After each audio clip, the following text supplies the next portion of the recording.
Ministre Pierre Moukokombonjo.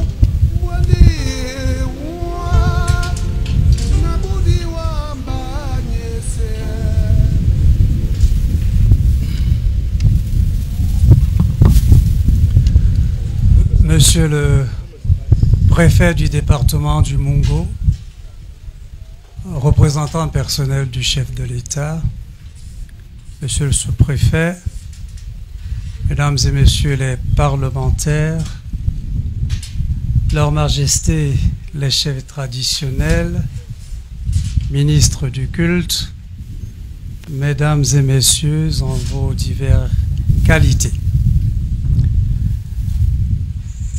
52 ans d'histoire, c'est de ça qu'il s'agit. J'ai connu Ekambi Briand, j'avais 16 ans. J'étais au collège Alfred Saker à Daïdo. Je faisais de la musique, je jouais de l'orgue, je chantais. Et il était aussi chanteur, guitariste, accompagnateur, dans un club de la ville, le Domino, à quoi. Et le Domino organisait ce qu'on appelait les matinées de jeûne, les dimanches après-midi. Et un jour, pendant la reprise, Briand me fait signe. Il m'invite au micro. Et il me dit en Douala, Nabina au Bilongo. Je sais que tu sais chanter. Alors tu vas chanter. C'était une série de sloks qu'il adorait à l'époque, il n'avait pas encore composé de chansons. Donc une chanson des Beatles, Let It Be, pour celles et ceux de ma génération. Et une chanson de Demis Roussos, Rain and Tears. Demis Roussos qui d'ailleurs, quelques années plus tard, reprendra sa chanson Elongui. Et c'est ainsi que cette amitié a commencé. J'ai chanté. Son premier spectacle au cinéma Le Vaury, son tout premier spectacle, organisé par un aîné de regrettée mémoire, Ekwaladi Boti. Vous savez, dans un spectacle, il faut ce qu'on appelle une vedette américaine. Je ne sais même pas pourquoi on dit vedette américaine. Mais celui qui doit chanter avec le grand artiste. Alors, Ekwaladi Boti avait prévu 2 ou 3 chanteurs déjà confirmés. Et Briand dit non, Pierre n'est à Longuet. Que c'est Pierre qui va chanter. C'est ainsi que Ekambi Briand, dans sa gloire montante, la salle pleine à craquer, j'ai le privilège, je dois avoir 17 ans, 18 ans, d'être celui qui chante avant l'arrivée de la grande vedette. Deuxième scène. Troisième scène, quelques années plus tard, il est devenu un grand artiste connu et reconnu. Je suis étudiant à la Sorbonne à Paris et Briand arrive à Paris. Il est produit par un grand guitariste, ancien chef d'orchestre de Claude François, guitariste principal de Johnny Hallyday, Slim Peuzin. Slim Peuzin produit 2 Camerounais, Ekambi Briand et Pierre Didi Tchakounti. À l'époque, avant de venir à Paris, je fais mes études en Angleterre. Jean Dikoto Mandengue, une autre icône, m'introduit auprès de Slim Peuzin. Je deviens ainsi le 3e artiste camerounais produit par Slim Peuzin. Nous sommes donc 3. Le plus grand, Ekambi Briand, suivi de Pierre Didi Tchakounti, et moi qui étais un jeune étudiant. Alors, il va se produire ce qui suit. Je découvre l'âpreté du show business. Vous signez un contrat, vous vendez des disques, tout le monde vous acclame, mais quand arrive l'heure du versement des royalties, votre contrat, vous avez 5%, les royalties, c'est ce qu'on paye sur la vente des disques à l'époque. À notre époque, ça s'appelait les disques. 45 tours et 33 tours. Eh bien, je me rends compte que mon contrat, c'est 5%. Et Briand me montre son contrat, c'est 5%. Je dis à Briand, mais c'est pas possible. Avec tout le succès que tu as, tu ne peux pas. Et c'est ainsi que commence la phase d'Ekambi Briand, le militant. Nous étions dans un groupe avec le Gabonais Pierre Akendengue, le Togolais Grégoire Lawani, Ekambi Briand, et sur mes conseils, qui étaient considérés un peu comme des conseils perturbateurs de l'ordre établi, parce que Slim Peuzin rappelait à Briand, ah tu sais, Picham Koko, lui c'est un étudiant, il fait la musique, demain après ses études il va rentrer travailler. Toi c'est ton métier, il ne faut pas l'écouter. Il ne faut pas l'écouter. Alors, excusez-moi, je prends un peu de temps, s'il vous plaît. Alors, Briand et moi, Slim Peuzin avait une manie, surtout lorsqu'il avait déjà produit le disque, juste avant de le mettre sur le marché, il disparaissait. Il avait un répondeur. Il enregistrait sa réponse. Dès que vous appelez, c'est le répondeur qui vous répond. Et systématiquement, vous entendez qu'il est à tel endroit du monde, mais jamais à Paris, et tandis qu'il était bien à Paris. Alors je dis à Briand, je vais très vite. Ça c'est Moussungedi. Il a déjà produit beaucoup de disques. Alors dans le studio, nous bénéficions des conditions les meilleures, puisque nous jouions avec les plus grands musiciens français, qui étaient les collègues de Slim Peuzin, ceux qui jouaient avec Johnny, avec Claude François, dans les meilleurs studios. Alors, je dis à Briand, après l'enregistrement, lui et moi, on s'appelait Allô, toujours. C'était notre cri de ralliement. Allô. Ah, je dis Allô. Ningediso Waliemo. Cette fois, il va voir. Ne signe pas le contrat d'édition. Le contrat commercial, on le signe, 5%, ça dépend et tout. Ce qu'on appelle le contrat d'édition concerne les auteurs-compositeurs. Un auteur, c'est celui qui a fait le texte. Le compositeur, c'est celui qui a fait la musique. Et puis, l'éditeur, c'est celui qui édite et qui assure un peu la promotion. Ça fait du 50-50 pour ce qu'on appelle les droits d'auteur. Alors, je dis à Briand, ce que tu vas lui faire, eh bien, tu ne vas pas signer. Mais il est sûr que tu vas signer, puisque tu as toujours signé. Alors, on imagine un stratagème.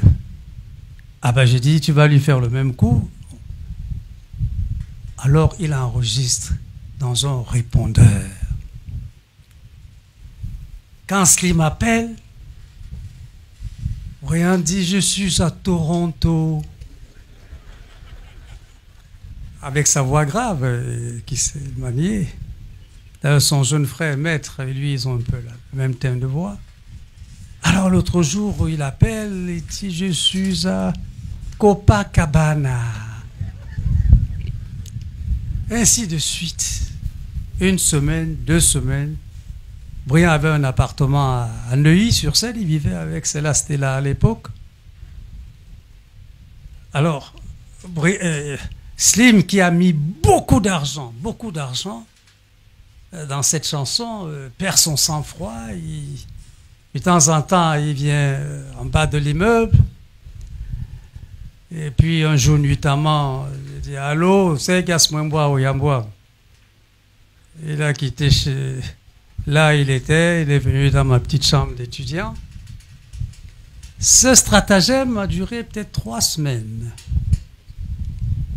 Et un beau jour, il a débarqué donc dans la maison d'édition, la même maison d'édition que Michel Fugain, pour ceux qui se souviennent de ces chanteurs français. Et il a obtenu le maximum de ce qui pouvait être obtenu. Brian a gagné beaucoup d'argent. Et de là, il a dit, Slim faisait bye bye. Il a mis en place sa maison d'édition Africa Umba. Voilà l'origine d'Africa Umba. Et il a continué donc sa carrière. C'est une complicité indescriptible. J'ai un peu hésité à prendre la parole parce que l'émotion est telle.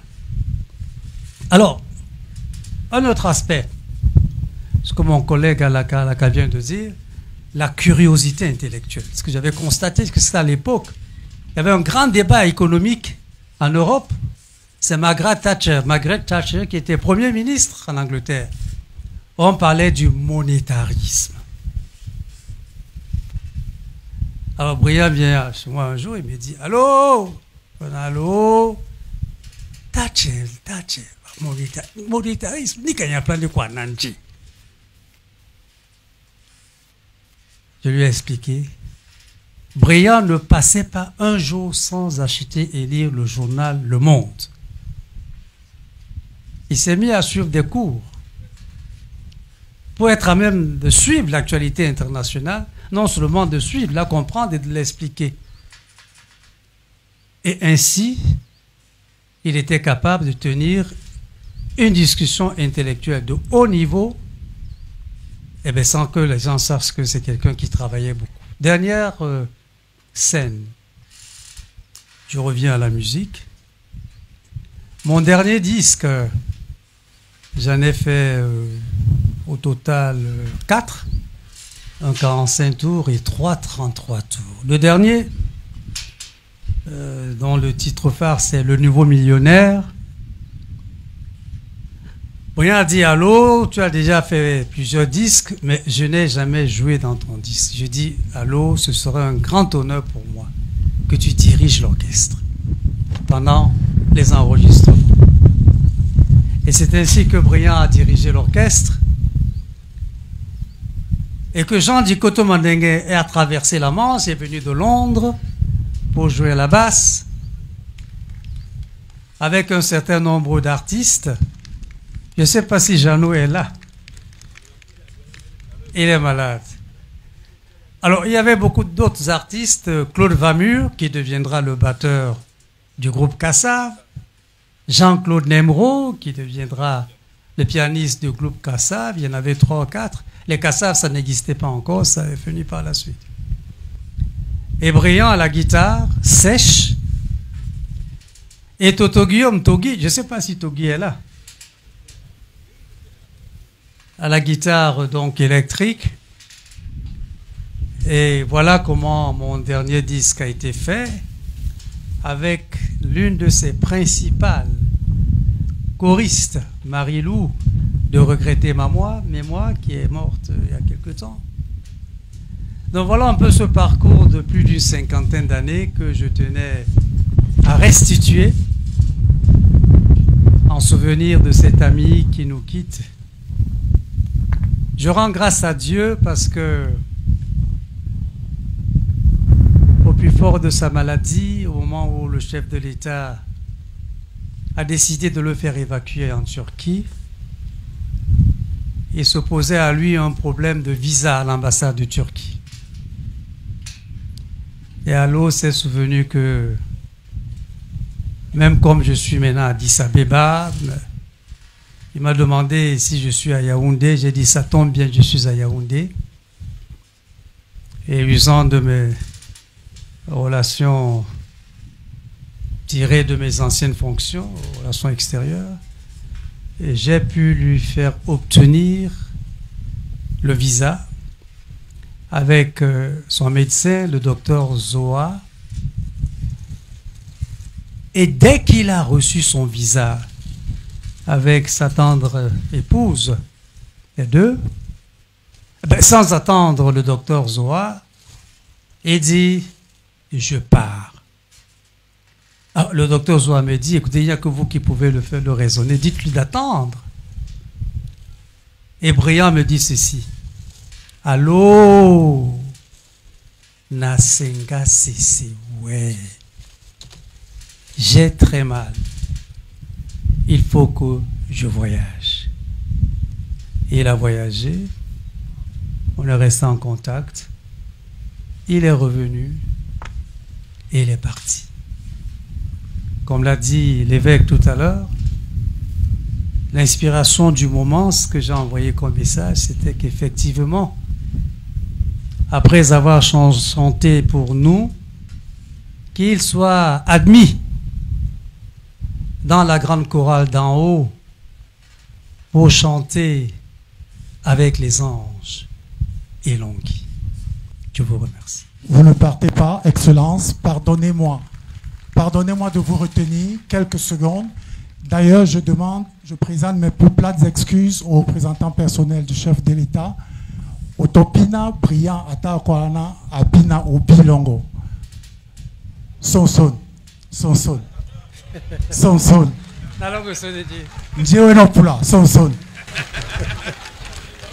Ah là là, ça c'est une cause. Il dit que j'ai dit que. Brian avait dit que. Je sais chanter. Et il me dit de chanter. Alors je vais chanter quoi. C'était une de mes chansons qui parle de la mort. Mais est-ce que je me souviens même encore des chansons? Ou alors je vais plutôt chanter celle qu'il aimait beaucoup et où il a joué de la guitare. Bamuto et Zamoto Napoyambasa ne dis-moi mon Dieu O kwalisane bambambe bamna Yoma take Imadi ambana sapala Bamota musombo Suena miobi bam ma j'ai oublié, vous voyez. Basima wape suwendongo Betomba Namasawa moneni Dibimba La banana yaino Dimato Te yamba miso Jayema Bole sinele babo Kamawi Dio Dio. On applaudit, s'il vous plaît. On applaudit très fort. Masoseya Onyola bebolo bantu Denge nama boamu bisemo nuta nupanya kelolombe umo mangama mumi maboimba nyolo banuta ngumabe suwa nani yolo mende o mandabo mabela nanadi beyenduta longue. Merci infiniment, Excellence. Merci. L'un des témoignages qui va marquer les esprits à jamais, on a eu le professeur Pierre Moukoko Mbondio et on a eu Peter Moukoko à la fois. Allez-y comprendre quelque chose, mesdames et messieurs, pour un hommage, pour un témoignage très émouvant. Il a résumé 52 ans d'amitié à travers des scènes de vie, qu'il a su résumer en quelques minutes. Un compagnon, on a compris que c'était son compagnon de carrière, j'allais dire de galère pratiquement. Quel témoignage. Merci bien à ce haut commis de l'État qui, dans une autre vie, s'est frotté à la musique, mesdames et messieurs.